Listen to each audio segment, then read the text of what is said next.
program is brought to you in part by SalCal Real Estate Connections. And yes, once again, we're back here at Corvette Center, Ray. And as usual, my eyes are getting bigger and bigger. And today we're going to kick off a new show covering some cars you're going to restore from start to end, and some other vehicles in between that are interesting. Now tell me, how's this Corvette business going? Well, it's been busy. I mean, we've been in business 41 years.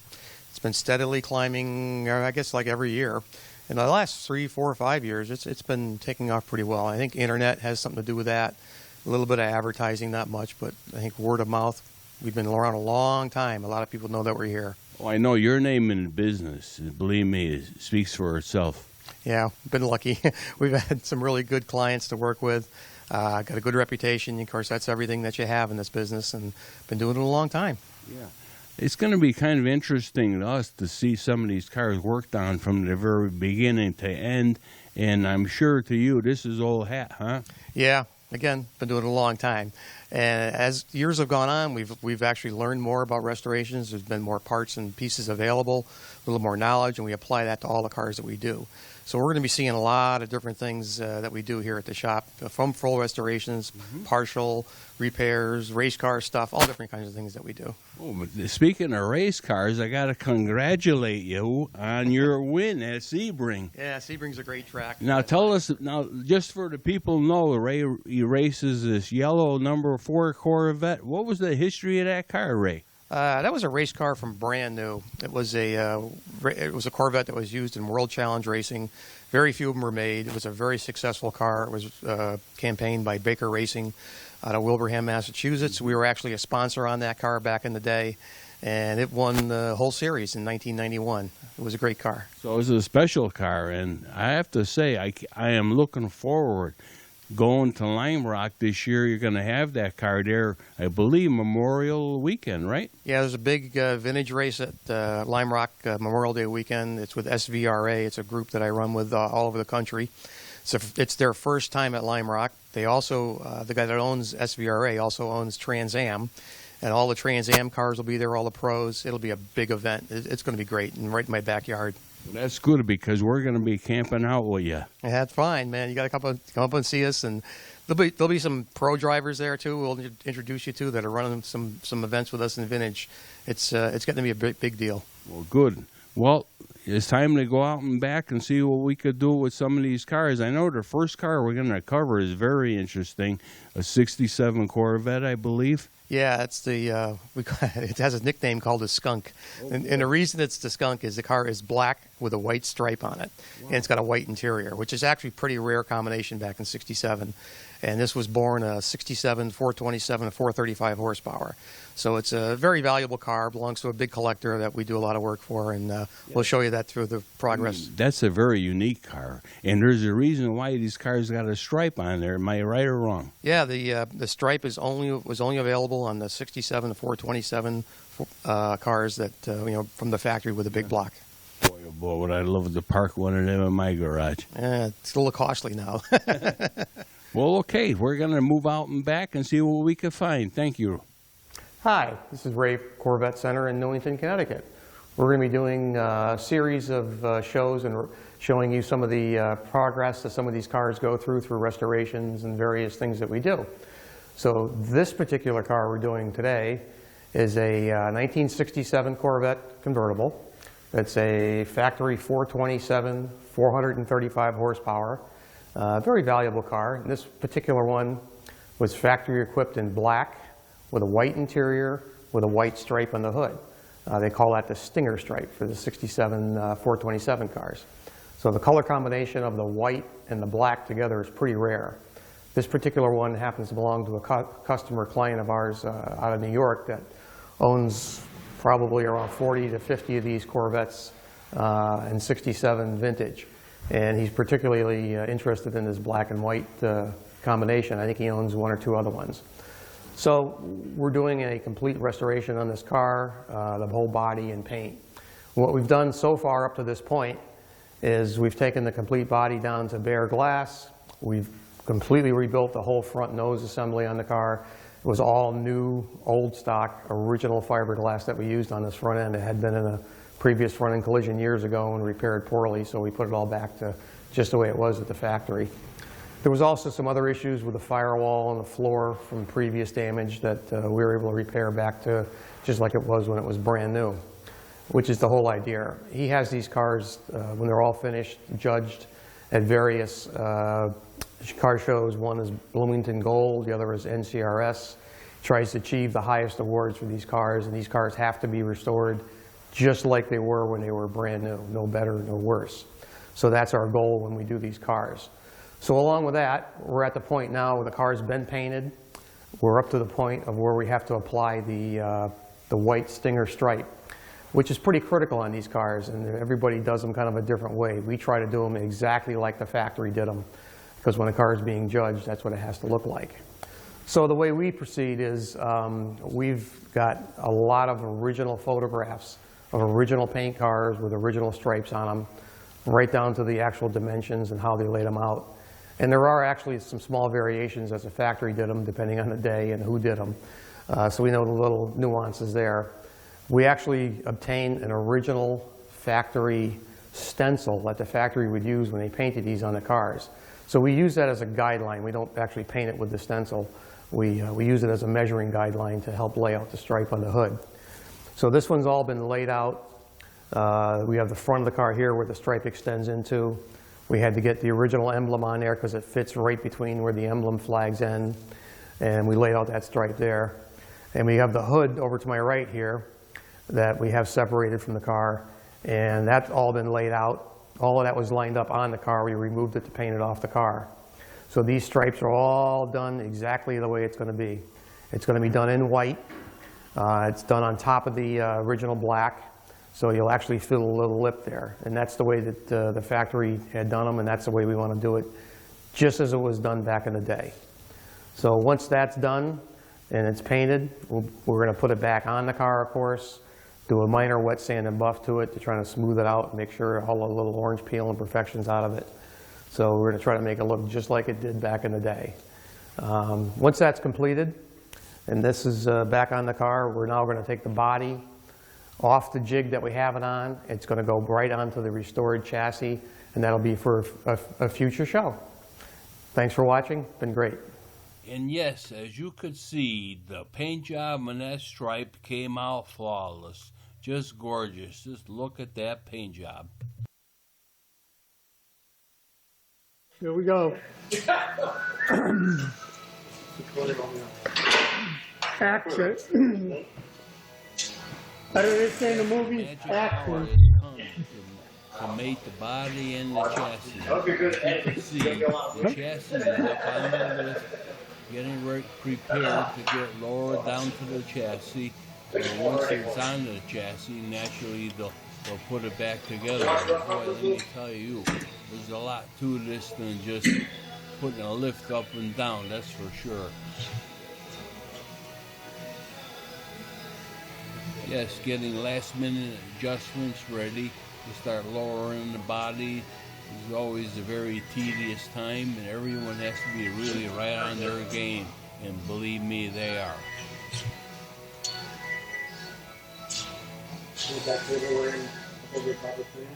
No.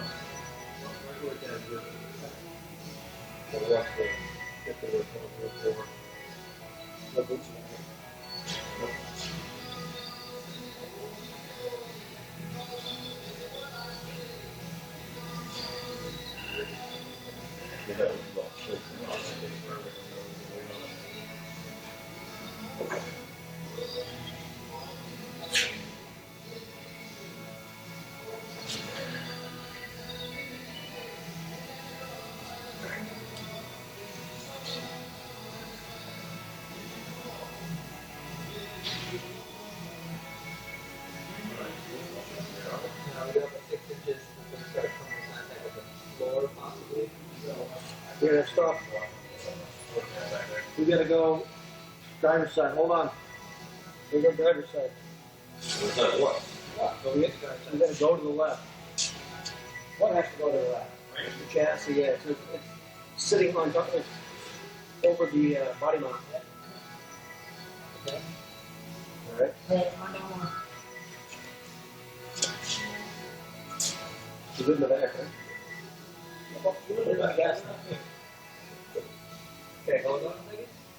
You're, this angle looks like quarter four. I don't know if you should look at it. Yeah. We're good. Four. You got one all better. We're good.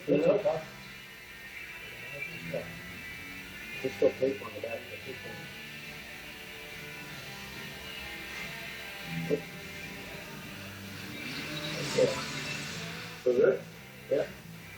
It looks like millimeters over there. Hey, it is. I'm by. I'm by. I heard that too.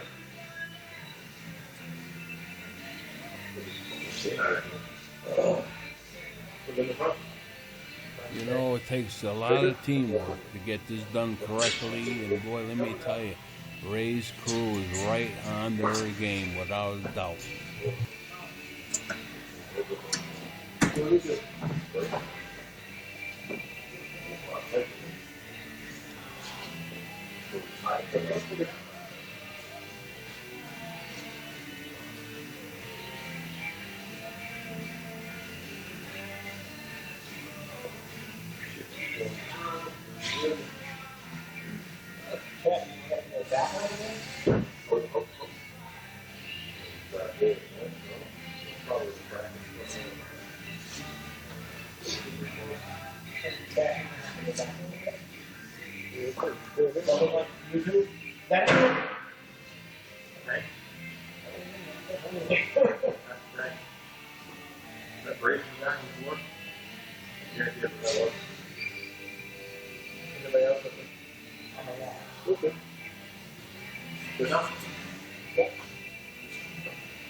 Of course, checking to see if the bolts line up is part of the deal, and boy, let me tell you, every precaution is made to keep everything perfect. I am just so impressed with what goes on in this shop.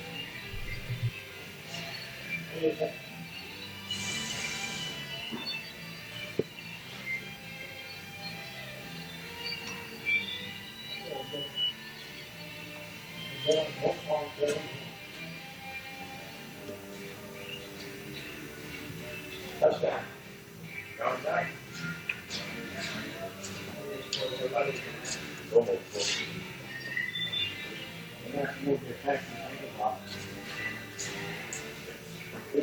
Drop in.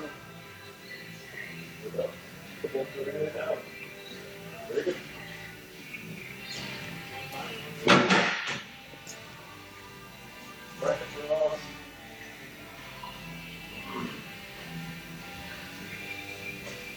Congratulations, Helen. No drama. Cool. Very good.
Of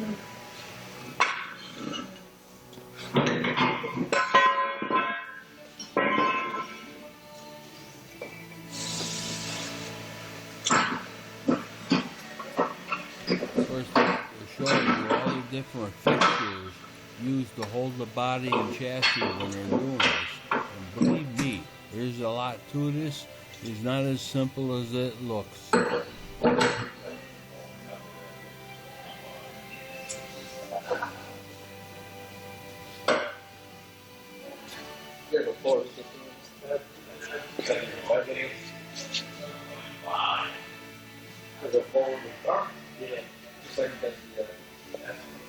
This one.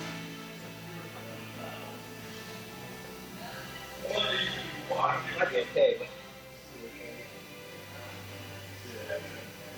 I'll be alright. Yeah, I'll be okay.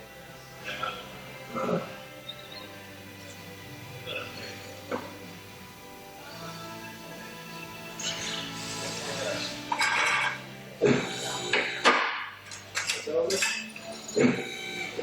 Good.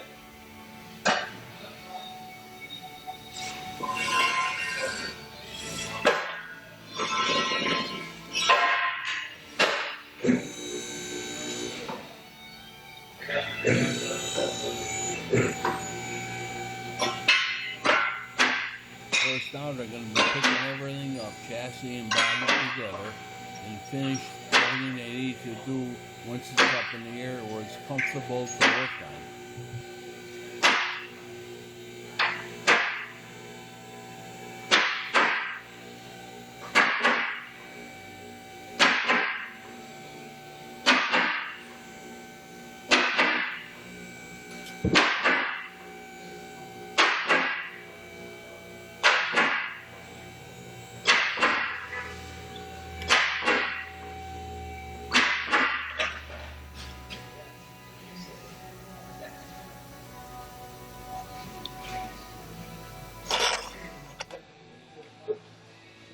Now the chassis together with the body, they get it all the way up on the lift to complete all the tightening of the bolts and lining them up, make sure everything is perfect. As you can see, it looks pretty good from this point of view, and boy, let me tell you, there's so much to this. And as you will see, there's the motor and the exhaust system. There's a lot to this, getting this completely where you want it and keep it like a brand new car. And boy, let me tell you, this thing looks like a brand new car. Now, it's absolutely gorgeous.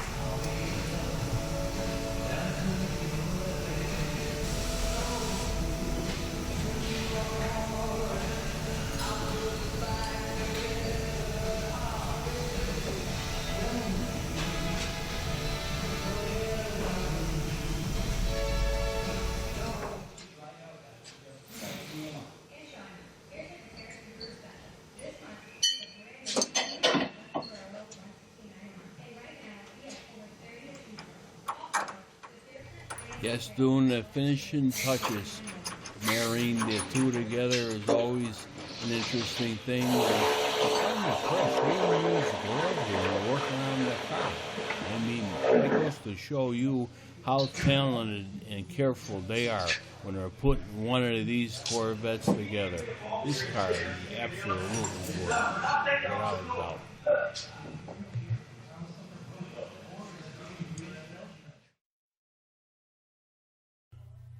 Boy, I want to tell you something. Finishing this Corvette and just taking a look at it, it is just absolutely gorgeous. From the stripe, the paint job, I mean black, wow. This car came out absolutely beautiful, and now it's going to go to another facility to get finished completely. And boy, I cannot wait to see what this car looks like when it's completely done. But right now, I would just love to park this thing right in my garage. It is just absolutely beautiful. And Ray, let me tell you, you're the man. Walking through Ray's garage, we came across a very interesting vehicle, and believe me, you are going to find it very interesting what we say about this car. Yes, Ray, walking through the garage, I'm looking at this car. I thought it was a replica. This thing is the real deal. What is this car? Oh, it's definitely a real deal. If you look through the brand new Camaro option list, there's something called a 1LE. The 1LE was like a track racing package. Yep. Well, this is where that 1LE came from. This is a real race car back from 1991 that raced in the IMSA Firehawk series. In order to race in that series, you had to order one of these cars. They were specially made for that race. They didn't make many of these cars. No, they didn't. I don't really know for sure how many they made. I could maybe do the research and find out, but there weren't a lot of them because only the race teams were available to order these cars. They were special made. They came through with a bunch of neat stuff on them that's really unique to only to these cars. This is a radio delete car, so there's no radio in it. Air conditioning delete, which was standard on these cars, that's out of it. Yep. So they had to make a bunch of special parts for that. There's a cold air induction system from the factory on it, a lightweight fiberglass hood on it with no latches is on it with hood pins, a roll cage is in it, and a race seat is in it, and the rest is gutted out of I'm it. telling you, I cannot believe when I walked by the car and I said, "Oh, it must be a replica." When you told me this was the real car, I could not. I used to dream about owning one of these cars. Yeah, they're pretty neat. I guess there's a collector out in Illinois that has a bunch of these. That's where this car came from. This one's well preserved, hasn't been re-raced and crashed and a bunch of stuff like most of them end up doing. This was pretty well preserved and sat around. I don't think it raced a bunch. I saw the logbook. It had maybe a half a dozen races in it, somewhere around the southeast, and I believe the southeast area only because the guy was from that area. Yep. So that's what happened to this one, and it was pretty well preserved. So now a local fellow bought it. And his intent for this car is to actually drive it on the street a little because it's streetable pretty much. And also he's going to track it on track days and stuff and see how he likes it. Boy, I'm telling you, he's a lucky man. I would love to put this car in the street, put it right in my garage. I'm telling you. I like it too. It's my kind of car. And you never know. One may find its way home. I like to say. If you really want one, I can maybe help you with that. Okay. All right, Ray, we don't want to tie you up, and I want to thank you again for having a word with us, and we'll have to get back to our original car we were covering, and please tune in because you'll never know what you're going to see next here, that's for sure. Right, Ray? Right, yeah. Thanks for having me again. You guys are great. Right, thank you. Please tune in again next time for our next episode here at the Corvette Center, and believe me, we're certainly having a great time here.